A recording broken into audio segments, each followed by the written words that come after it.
Hello, comrades. One just simply cannot deny the revolutionary legacy of Malcolm X. I mean, the man had a charisma and intelligence that made him one of the biggest leaders of the civil rights movement. I recently actually finished this biography of him written by Walter Dean Myers, and I figure, why the hell not do a review of the book? I found this copy at a thrift store and I only got it for about $2, and in general I was very much surprised with the quality of this book. It was published by Scholastic, so, for the most part, they publish stuff that goes in, middle school and high school libraries. So I was almost expecting to see just, basic umbrella information about Malcolm X. However, although the writing is very simplistic, the information in this piece is generally very solid. Unlike a lot of secondary sources, and I call this a secondary source because Malcolm X actually has his own autobiography that I have yet to read, it doesn't spew any reactionary bullshit or try to demonize the ideas and practices of Malcolm X. It's a very fair look at the life and the ideas of this revolutionary man.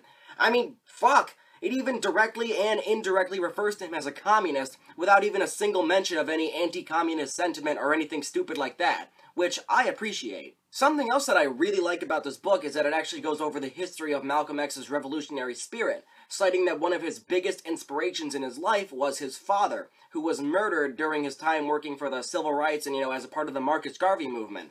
It's almost a way of saying that leadership and revolutionary activism were a part of his DNA. Myers' book actually details the evolution of Malcolm X's ideals and his way of thinking. Myers chronicles his time spent with the Nation of Islam, from Malcolm's first introduction to the organization to his rise within the group to one of its most respected and influential members. Following is his departure from the group, wherein he really begins to develop more socialist ideals, and more ideals that are conflicting with that of the Nation of Islam.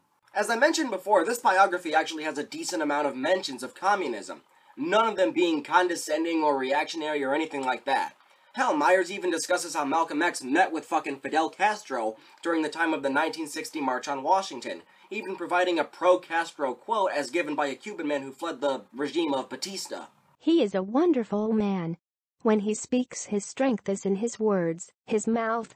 He speaks for the little people of Cuba. Along with the pro-Castro sentiment, Myers speaks of how Malcolm became one of the biggest targets of the FBI, not only through his incredible actions for civil rights and with the Nation of Islam, but as he began to develop more socialist and more radical ideals. The newly awakened people all over the world pose a problem for what is known as Western interests, which are imperialism, colonialism, racism, and all the other negative isms, or vulturistic isms. Just as the external forces pose a grave threat, they can see that the internal forces pose an even greater threat. Malcolm X. Overall, this book is a very good account of the life and the ideas of Malcolm X, a revolutionary man who shook not only the United States and the civil rights movement, but the entire world. Though it isn't outright stated, the mentions of Malcolm being a communist and the mentions of communism without the regurgitation of McCarthyist bullshit is very nice to see, especially in a book that, would likely be seen in a high school or middle school library. I recommend giving this a read. Of course, one should definitely also read the autobiography as told by Malcolm X himself, but this is definitely still a good source of information on the man, his life, and his ideas. I'll be providing a link to the book on Amazon for anybody interested. I'm Jimmy Casual. Fuck you and bye.